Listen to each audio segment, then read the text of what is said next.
Hey guys, it's Kristen and welcome back. Let's talk about some books.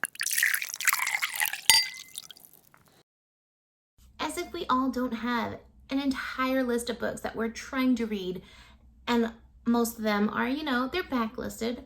They've been published in years and years past, but a new year brings new releases, and I'm going to share 5 2021 releases that I'm looking forward to. I know that it is already March, and so a few really good books have already been released. This video is going to be 5 releases in April, May, and June.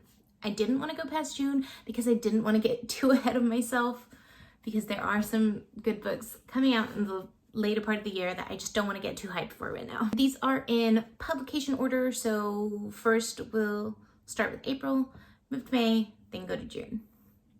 The first book I'm looking forward to is Cait in Waiting by Becky Albertalli. This is going to be released on April 20th.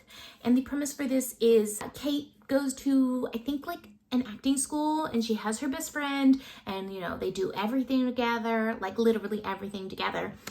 And nothing can take them apart until something does. And of course that something is a guy. It's not the most creative premise, and like the whole story is not why I'm excited for it. I'm excited for it strictly because Albertalli is kind of a comfort author for me. I turned to her entire backlist last year when I was feeling kind of slumpy and kind of not in a super good headspace. And her books just kind of gave me something light to digest and keep myself reading while not like going too hard. If you get what I mean. I don't expect it to be the best story, but I do expect it to be a little bit good. The next book I'm looking forward to is Dial A for Aunties by Jessie Sutanto. This comes out on April 27th, I believe. And the premise for this just sounds so entertaining.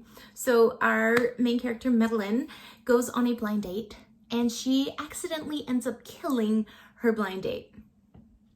And so she calls her mom to just seek advice and guidance and what to do next. And her mom in turns calls up her aunties, and they all work together to cover up this murder. The family business is, it's like a wedding business. I guess they organize weddings, and they accidentally ship this dead body to a wedding that they're working. And it's not just any wedding. Of course, it can't be a regular wedding. It's a wedding to a billionaire, I guess, in California somewhere. And so it's a high profile wedding. There's going to be lots of eyes there, and they just kind of have to navigate that whole thing. It's very Weekend at Bernie vibes, so I think I'm going to really enjoy this one. The next book I'm looking forward to is Arsenic and Adobo, written by Mia P. Manasala, and it comes out on May 4th.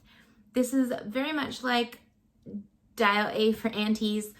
Our main character, Leela, moves home after a horrible breakup, and, she's trying to get her life right again, get her head back on her shoulders. She works in her aunt's restaurant, and her ex-boyfriend just so happens to be a food critic, and he comes into the restaurant and eats something and dies. And so our main character, Leela, is obviously a prime suspect. It's her ex-boyfriend died in a family restaurant.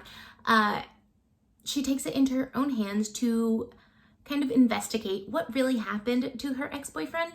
And the big seller on this for me was not only that it's like Filipino based, but she has a dachshund named Longanisa, and I just appreciate that little touch. And next is Malibu Rising by Taylor Jenkins Reid. This comes out on June 1st from the last time I looked it up. And this follows some high-profile siblings throwing a party, and as always, shenanigans ensue. I just really enjoyed The Seven Husbands of Evelyn Hugo. I have not read Daisy Jones and the Six yet, but I really enjoyed her writing style, and so I'm actually super looking forward to this book. And the last book on this list that I'm looking forward to in 2021 is One Last Stop by Casey McQuiston. I did not write down when this is releasing, but it is a sapphic romance, and I'm here for it. So this follows August, who is a cynical 23-year-old. She is jaded, doesn't believe the whole love thing. And then she comes across Jane, on the train. She comes across Jane and is just instantly kind of drawn to her. Come to find out that Jane is displaced in time from the 1970s. I do believe this has been described as a Cait and Leopold kind of retelling or vibe, if you've seen that or know that story. It just sounds like something that I would really enjoy. So those are 5 books in 2021 that I am really looking forward to, April through June. Let me know any new releases that you think I should have on my own list, or ones that you're looking forward to, or just leave a wine glass in the comments, because I like to know that you've been here. If you like this video and want to see more of me and my bookish nonsense, I would love if you would consider subscribing to the channel and giving this video a thumbs up. Thank you for watching, and I'll see you in the next one.